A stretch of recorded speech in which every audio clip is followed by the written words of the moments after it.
innovation and adaptability to ensure that all learners have access to quality education regardless of their circumstances.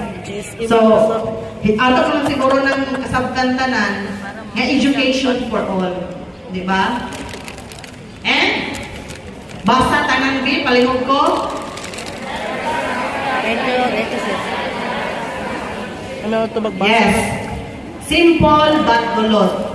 Muna yung nato nga ayaw o basta never stop learning because life never stop teaching. Every day of our life, dili na parehas sa una. Naagyo'y new every day. So that is all my topic for teaching and learning in the new normal. Ay, sagpat pa kailangan isa. Taliwan rin ako ng isabi. Anong